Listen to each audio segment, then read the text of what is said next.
Hey guys, how's it going? How's your beautiful day going on this beautiful day? Thank you guys last video, I saw some responses in the comment section for how your day was. As I promised, this is a reaction video to the games of the week this week. So basically, I'm gonna do this in a different way. I've seen a lot of YouTubers do this type of thing.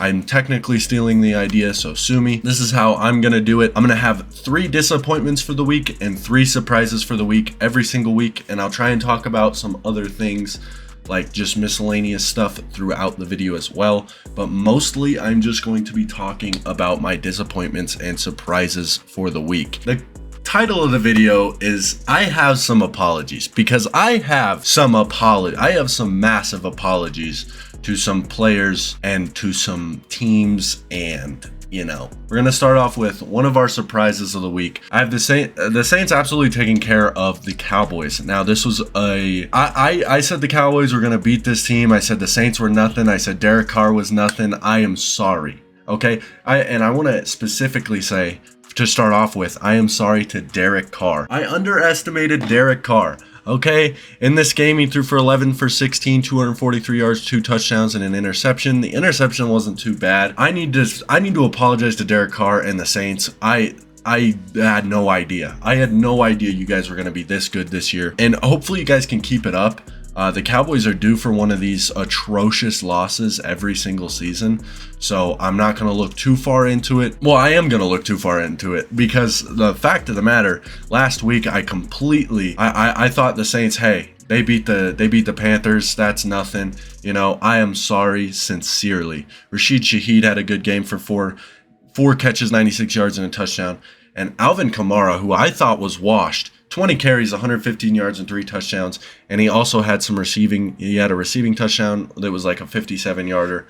I sincerely apologize to the Saints and Saints fans and everything, because holy moly. Now we are going to go to a disappointment for the week, which I'm going to stay on this game because it needs to go. One of my disappointments for the week needs to go to the Dallas Cowboys. Dak Prescott, I don't know. He's not a Super Bowl winning quarterback, in my opinion. I think he's a Phillip Rivers-esque type of player who, in the regular season, he's always going to look great, but he's never the type of quarterback that is going to win a Super Bowl. Like, he's good enough to be top 10, but just the winning aspect, and this game shows it. Okay, and I know this is just a regular season game.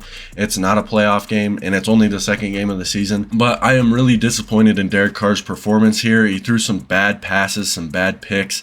And their run game is honestly not good. That's what you have to worry about for the Dallas Cowboys, is their run game is atrocious. Their top runner for the game was Rico Dowdle for 7 carries and 30 yards. Like, this team can't run the ball. Their passing game is good a lot of the time because they have CeeDee Lamb, and Dak Prescott can make plays, and I don't think he's a bad quarterback. But in the grand scheme of things, this Dallas Cowboys team has a lot of issues, and I don't think they'll ever win a Super Bowl as long as as long as Dak Prescott is their quarterback. This was just a bad game from the Cowboys. This is a team that they have to beat. The Saints, I don't care what they did against the Panthers. I don't care how good their offense is. This is a game that the Cowboys, for their caliber of team, they have to win this game. And not only did they not win the game, they got absolutely embarrassed. The Dallas Cowboys are my first disappointment for the week. My second surprise of the week goes to the Minnesota Vikings and Sam Darnold. Oh my goodness. I am sorry. Again, I have to apologize just as much as I did for the Saints, because I cannot believe that you guys outperformed the 49ers in the way that you did, and Sam Darnold played absolutely fantastic football. 17 for 26, 268 yards, 2 touchdowns, and a pick. The pick was just Fred Warner being Fred Warner. But I mean, this team, when I made the video last week, when I made the video on Wednesday, I said 49ers win this game 127-0. I'm sorry. I apologize, Vikings. I didn't know that you guys were going to be that good. I didn't know Sam Darnold was going to play this well against this good of a defense. But the Vikings come in and play one of the, maybe if not the best stacked defense in the league, and just absolutely outplay. It was great to watch, and Sam Darnold played amazing football. And I have to say sorry to that whole team for that, because They absolutely just, I mean, Justin Jefferson 4 for 133, a touchdown. He did get hurt. I hope he comes back. Sam Darnold, again, I already said, played amazing. Ty Chandler, 10 carries for 82 yards. He averaged 8.2 yards per carry. That's just crazy right there. Blake Cashman was all over the field. Blake Cashman, early defensive player of the year candidate. Like, this was a legacy game for Blake Cashman. Now the San Francisco 49ers are going to be my second disappointment. Not everything is going to be in the same game usually, but these are two games where they're so overly like, oh my goodness. Each team on the side of the spectrum just underplayed massively. Brock Purdy, I know he threw for 319 yards, and people are trying to not blame it, but he had a 46.5 QBR. Brock Purdy played awful in this game. Just simply, Brock Purdy played like a bum, and I'm just going to say that. He turned the ball over twice. It didn't seem like he was able to move the ball down the field, even though he threw for 319 yards. It just didn't look good. It didn't look good offensively, and numbers-wise, this offense was fantastic. If you look at the numbers of this team, I mean, it looks like they would have won the game. They had 4 sacks in this game. Nick Bosa had 2, Fred Warner had 1, Kevin Givens had 1, 5 tackles for loss, 6 QB hits, 5 passes defensed. It just, somehow the Vikings just outplayed them. They just outplayed them, and I got to give props to the Vikings for that. 49ers, you got it. This is the same thing that I said with the Cowboys when I said, this is a game you have to win. You have to beat the Vikings. If you want to ever win a Super Bowl, you have to beat the Vikings. And Brock Purdy's starting to go into that Dak Prescott tier where I'm like, I don't know if Brock Purdy can be a quarterback of a Super Bowl winning team. I don't think this team will ever win a Super Bowl with Brock Purdy at the quarterback. My third surprise for the week is going to be the Las Vegas Raiders. What a game from them to come back in this game in the fourth quarter. The Baltimore Ravens had some issues with letting teams come back on them last year, and they let it happen again. The Raiders played well, and Gardner Minshew only threw 8 incompletions, 276 yards, a touchdown, and an interception. He didn't play overly amazing, but he did his job in this game, and that's all you can ask for from Gardner Minshew. The run game was absolutely locked down. The run game was awful from the Raiders, and if they want to win more games, they're going to have to be better in the run game.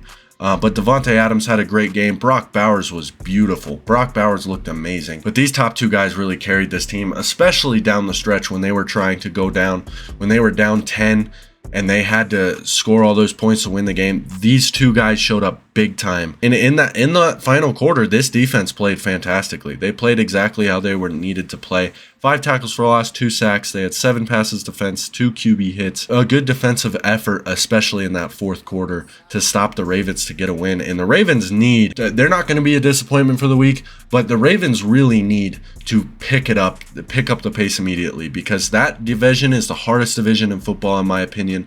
And you absolutely have to pick it up, because 0-2 is a terrible place to start. If you don't start winning games right now, you're not going to make the playoffs. And I think that the Baltimore Ravens can be either them or the Bengals to win this division. And what's crazy is both of those teams are 0-2. So you gotta win this game. You gotta do it. Now, my last disappointment of the week is the Philadelphia Eagles. Okay, y'all needed to win this game, and Saquon has to make that catch. No matter what, Saquon makes that catch, then we're not talking about what we're talking about right now. By all means, Saquon Barkley, in my opinion, is my second favorite player in the entire NFL. Okay, I love me some Saquon Barkley, but that's a play that he has to make in the crunch time of the game, because that is a rough decision for Nick Sirianni to make, because if there's an incompletion on that play, it gives the Falcons a chance. And we'll talk about the Eagles defense in a second, but that's a risk that you take, and I don't love the risk, but it worked. Saquon Barkley had the open lane, okay? The throw was on point. And the fact of the matter is, if Saquon Barkley wasn't open, then what Jalen Hurts could do, just take a sack, let the time run out, kick the field goal, and make this a harder game for the Falcons. But what didn't happen was Saquon dropped the ball, a wide open pass, and this one kind of goes on him. The Philadelphia Eagles had the chance to win this game in the end, okay? The Philadelphia Eagles have a great defense, in my opinion, who just completely crumbled against Kirk Cousins. I talked about it. This is a Monday Night Football game. It is a primetime game where Kirk Cousins always underperforms, and somehow he looked absolutely flawless in the last drive. flawless. I think it took him 5 throws to get them down the field. He looked like the best quarterback, like the most accurate and best quarterback in the league. He looked amazing. Bijan looked great. Tyler looked great. And in this final drive, Drake London just made Darius Slay look like a bottom 5 corner. I mean, it was great to watch. This game was beautiful to watch in that final drive. Again, the Eagles are my disappointment because you had this game in the bag. You controlled the game the entire game. It never really looked like the Falcons had any kind of leverage until the final drive. You can't lose like that if you're the Eagles. You really can't. And now we're going to talk about a couple other games before we end this video. We're going to talk about the Chiefs and Bengals. People, when they talk about, oh, the Chiefs got the whistle, no, okay? That was a pass interference. The Bengals need to win this game, okay? And I blame a lot of that on Jamar Chase because I know you're mad about your contract, but you have to play better in those situations, and you have to be more level-headed to not get a penalty like that sets you guys back that far. That it's a lot more manageable to try and get the first down, run more clock, get a better field goal situation so you don't give so much time to the Chiefs. For the Bengals, that's a game you would love to win, especially against the Chiefs. Now you're in a hole, but you're in the same hole that the Ravens are in. At least you're not the only one. The Broncos might be the worst team in the league this year. This is just bad. This is just bad. Bo Nix looked better. I'm going to be honest with you. Bo Nix looked a lot better this week. Man, it didn't look great. It looked awful. Again, this offense looks atrocious. The defense did what they could, but man, this just wasn't a fun game to watch. It was probably the least fun game I've ever had to watch. And kind of the last game I'm really going to talk about today is going to be this Arizona Cardinals and Los Angeles Rams game. Very, very fun game to watch. Kyler Murray might be the MVP frontrunner right now. He played lights out, and it looked like it was the hardest thing in the world to play defense on Kyler Murray today. Like, you could see that the people were, oh, sacks were coming. No, he got out of the pocket. He looked absolutely fantastic, and I love the resurgence of Kyler Murray. I've been waiting for it. People have been calling him trash. He threw 4 total incompletions today, 266 yards, 3 touchdowns, in a perfect, and I said perfect passer rating, 158.3. And Marvin Harrison Jr. came out and played amazing. Trey McBride played great, and you love to see it from the Arizona Cardinals. So that is going to be all the games I'm going to talk about for the week. I hope you guys enjoyed this video. If you did, leave it a like, subscribe to the channel, leave some comments down for what you think I think about the games. And yeah, I'll see you guys tomorrow in the next video.